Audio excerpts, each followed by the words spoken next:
Good morning or good day, wherever you are. Welcome to our global webinar, Real-Time Daily Trade Ideas. We have 5 days a week, 5 different traders. We will speak about trading ideas, strategies, markets, maybe 1 or 2 questions from your side directly answered in our webinar. Our goal is quick and smart, so let's have a nice start like every day. Today it's Friday, 13th of July 2018. Welcome. We will start with our disclaimer like all the time. Forex and CFDs are leveraged products and can result in losses that exceed your deposits. If you are a starter, please start with a demo account and make yourself familiar with long trading, short trading, leverage trading, and your personal risk management. If you'd like to read the full disclaimer, just visit one of our web pages, for example, admiralmarkets.com, and you will find everything written down there. This is our scheme. On Monday, it's Jay's Day. On Tuesday, it's Paul's Day. On Wednesday, it's Giancarlo's Day. On Thursday, it's Marco's Day. And like today, on Friday, it's Dirk's Day. Our leading day traders live every day to the same time. This is me. My name is Jens. I'm the Berlin guy, the German guy from Admiral Markets. My English made in Germany, but maybe my quality too. But I'm not the main speaker. The main speaker is the day trader of today.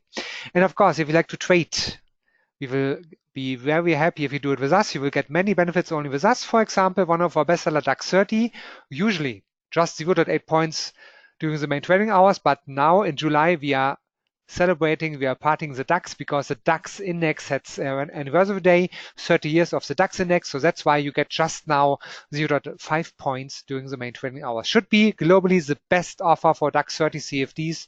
Check it out on admiralmarkets.com. Also, our other spreads like Euro-Dollar, typical spread right now, 0.8 points. Check it out and trade with us if you like to do so. Yeah, on the webpage, you will find also something about our regulatory background and, of course, how to contact us. You can call us, you can send us an email, or everything's linked on admiralmarkets.com. Enough from my side. Now it's time for the day trader of today. Hi, good morning, good day, Dirk.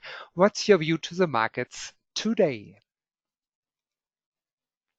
Yes, good morning, Jens. Good morning, crowd. So let's have a start with transmitting the screen, of course. And let's have a look first at the German DAX. If you just compare this index with a couple of indices from the US, you will see that the DAX is almost flat if you compare it to last Thursday, for example. If you go and compare the Chinese markets with the US markets, you will be definitely 100% correct when you say, oh, these Chinese markets are sinking to 14, 15, 16% on the basis of 2018. And if you compare that, for example, with the NASDAQ 100 yesterday, this index is about 15 to 15.5% to the upside in 2018. So with these indices and with these numbers, when you compare them, you will just have the impression that the trade war is already won by the US, right? So let's see what happens in the next couple of weeks, month, and yes, until the rest of the year.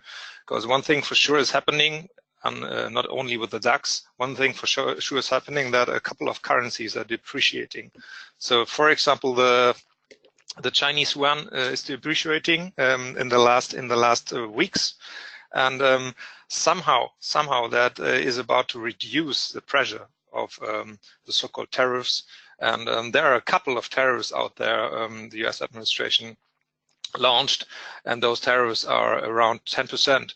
So if you have a currency like the Chinese yuan depreciating, and for example you have the euro depreciating, then you will be soften those tariffs, and the huge load of those tariffs imposed or threatened tariffs are around 200 to 400 billion, the sum.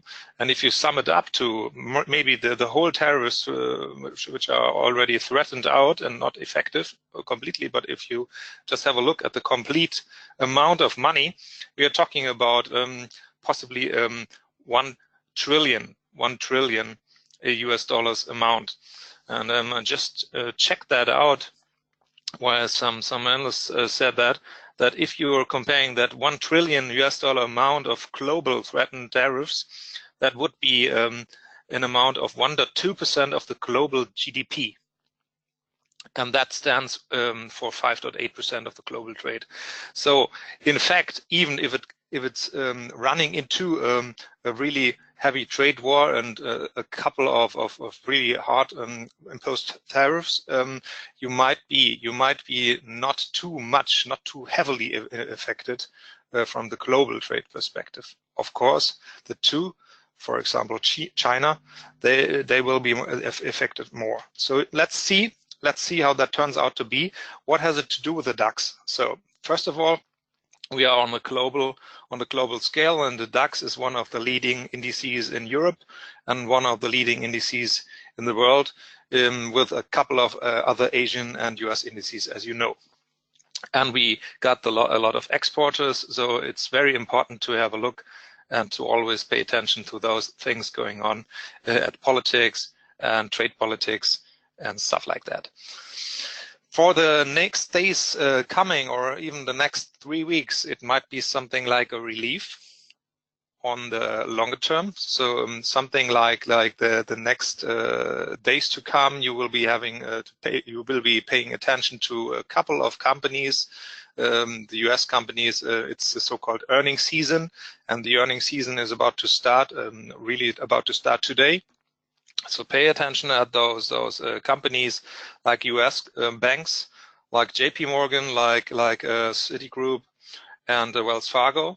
They are going to be reporting this afternoon, and I'm quite pretty sure that this is about to launch more rockets to the upside in the next days and weeks to come, because a couple of analysts have said that the amount of so-called equity per share, so-called EPS, might not be that perfect, and so there is a huge possibility that let's say 80% or 70% of those companies reporting might surprise to the upside, and that always means that the market could be rocking up a little bit. Even looking at the sentiment, not only to the DAX sentiment, but as well as to the US indices, you will have a look at so-called bulls, bears, and neutrals. And if you look at the scary feeling of a couple of investors in Europe, you might have the idea that it's a typical contraindicator.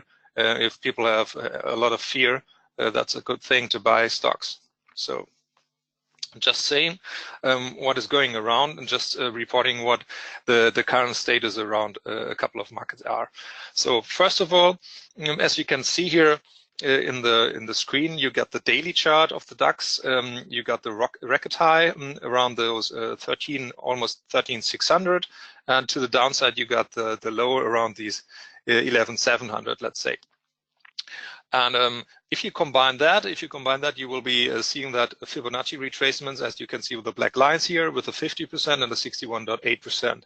So running up between the 50% and the 61.8% could be possible, where the next target rate for a next short position would be. So on the opposite, of course, it means you could place a long scenario with a little bit of a relief before you start that one into the direction to 12,630s, 12,650s as a first goal. So that would be those two sides of the story. If you go to the 4-hour chart, you will be seeing that a little bit more clearly. Let's just see if that is going to be the case with another Fibonacci retracement setup from the last downside to the current high, and you see some corrections to the downside as well.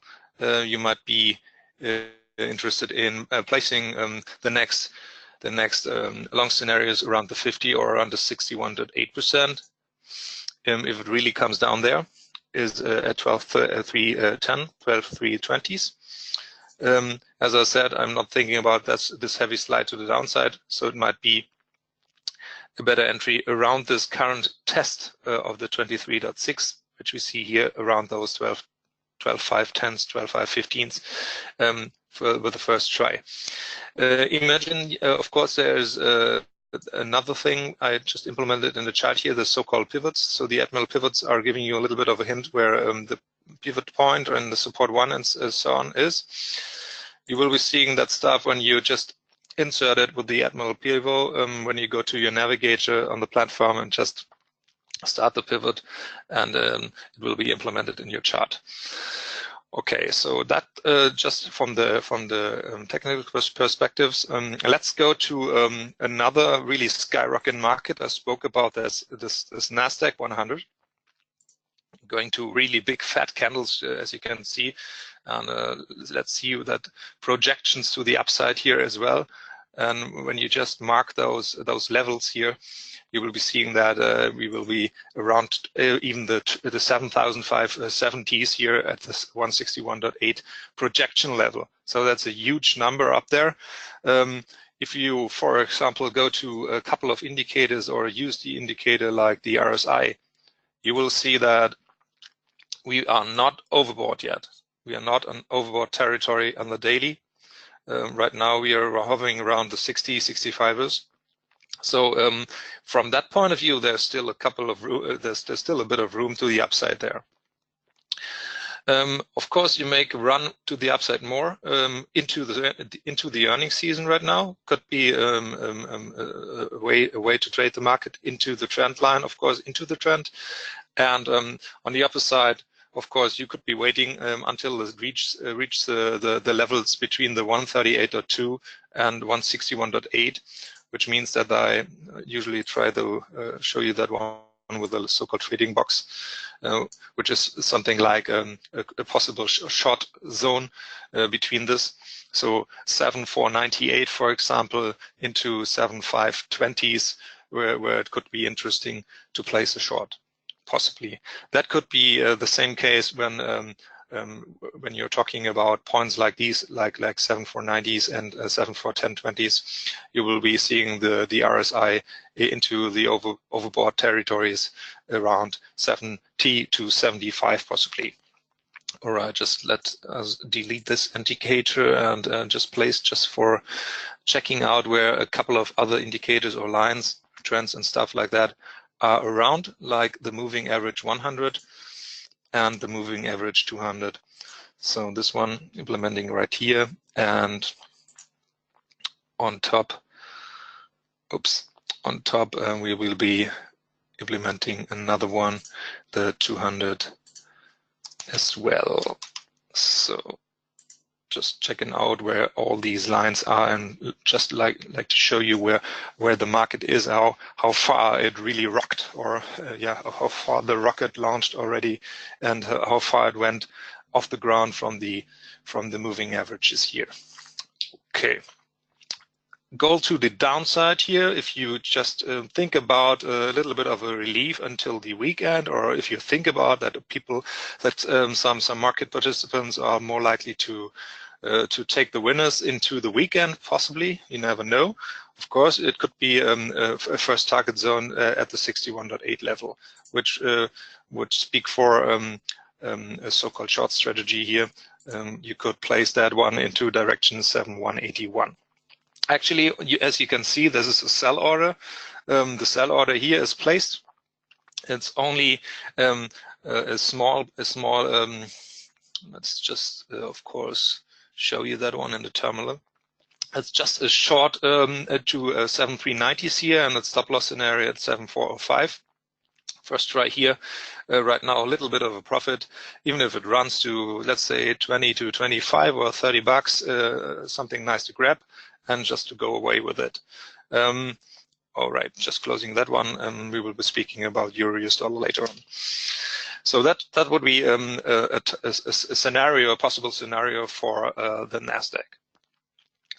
Of course, we spoke about the Nasdaq, but just for letting you guys know a bit of the story about, for example, the Standard & Poor's 500. You probably all know the Standard & Poor's 500. But if you have a look at possibly the biggest companies, which are even taking part on the whole market, on the companies like Amazon, like Microsoft, like Apple, like Netflix, like Facebook, Alphabet, MasterCard, whatever, or Visa, Adobe, all those big companies, and of course the tech companies. If you look about the percentages and performances of those companies, they are really rocking the whole boat up. So that means on talking about the whole market run up, those companies have a really big impact of all those companies bringing up the index, the whole index. So just have a look on the so-called weight, the weight of companies in index, like the Nasdaq, for example. And I'm speaking about the Nasdaq right now again. Let's just check, or let you guys just check the so-called weight of companies like Amazon, Apple, Microsoft, or let's see, for example, the Google, Alphabet, A and C class shares, and they are having a huge impact on the Nasdaq 100, which, of course, as the number says, consists around of 101 participants. Okay, quick relaunch on those stuff we already made. Euro Swiss franc almost reached the goal. Time to just take the win, or just to stop trading it and just go out and just take the winners. Speaking about the Bund is not yet on the target. We spoke about the target zone around the 163.90s to 164. Just this old level, maybe a little bit of that would be scratched. So talking about those shapes here, those rectangles, would be something like a target zone to just grab the winners and maybe shift to the downside or just let it be. DBK, we also already spoke about that scenario. 161.8 almost reached. Those levels of $10 is reached. So just close that one. Not of interest anymore. Will be getting touched or rebought when it comes back down to 9 level, or even to 890s again. Okay, Euro GBP. No, that's not the case. I wanted to talk about gold. Okay, let's get back to gold. I spoke about those typical zones around the 1236ers, 1238ers. So the last low around 1238 might be some interesting level. And this time I'm not talking about a possible long scenario. This time I'm talking about a short scenario. So it might be interesting to see where the market could be heading down to. Of course, this is a daily chart, so we might check it out at the 4-hour and or even, let's say, at the 1-hour chart. Of course, squeeze it a little bit more so that we see the whole room here, and on top of that, draw the 1-hour pick of Fibonacci's, and then, of course, with the rest of it should be deleted, not to get confused with all these lines. And now we are going to the downside to see some projections to the downside, where you can see this level of the 138.2 as a first goal. So first target, let's say. Second target would be the 161.8, which is around the 1220s. So why am I talking about this short scenario right now? This scenario, we got this low, the old low here around 1238, and this might be something like a test scenario. And if this, for the first time, of course, is positive, and it will be relaunched in direction to 1241 or 1242, okay, that's another way to short it maybe. But if it comes directly to the 100 line here, to the so-called 1238, so that might be something like putting your short trigger into that direction and try to trade some kind of a velocity implication down to the 138.2. So that possibly is one scenario to trade it. There's not much going on in the gold market. Talking about big ETPs, like exchange traded commodities, they are not selling huge amount, not really selling huge amount of gold. Tonight, or let's say 21.30 CET, we will get some information about the CUT report, or from the CUT report, let's say, and the CFTC data about gold from the COMEX. Part of NYMEX, part of CME, is going to be giving some answers if those big boys are still betting to the short side, or if they're just running flat into a neutral zone, or if they're about to launch a new long. So that's more in a couple of hours. That possibly gives us some answers.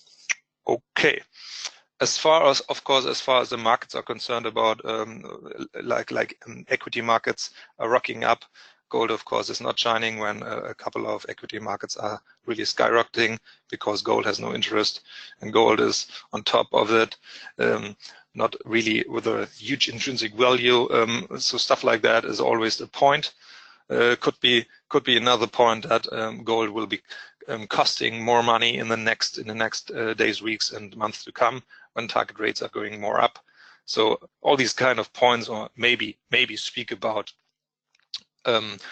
gold not shining anymore. So that's just a point. We'll see if the bulls are having power around those 1238 lines, 1,238, of course. All right, Jens, I spoke about a couple of markets. Possibly there are some questions, or there's a special market some clients are wishing for. Well, we are speaking 21 minutes, so the clock or the time is our limit daily, but for that, quick and smart, 15 to 20 minutes. So for today, I say thank you and goodbye. Tomorrow is another day, but tomorrow is a weekend, so the next business day is on Monday.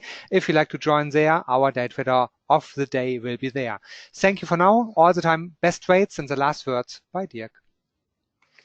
Yeah, just going back to that NASDAQ stuff, of course, and have a look at this stuff at the 1 hour chart. I forgot to do that. If this trade is not going down in the next 1 to 2 hours, and we just scratching and going into the US trading time, you might be deleting that one. It could be really having up the road again. So possibly do it with the same strategy as I always told you. Try to move that stop loss as far as possible to the entry zone, so that you're not in any case you're not about to lose some points. All right, I wish you a happy weekend, guys, and hopefully the sun is shining for all of you. Relax and have a couple of good trades, of course, today, and possibly we hear us at Friday 11 CT. Thank you. Bye bye.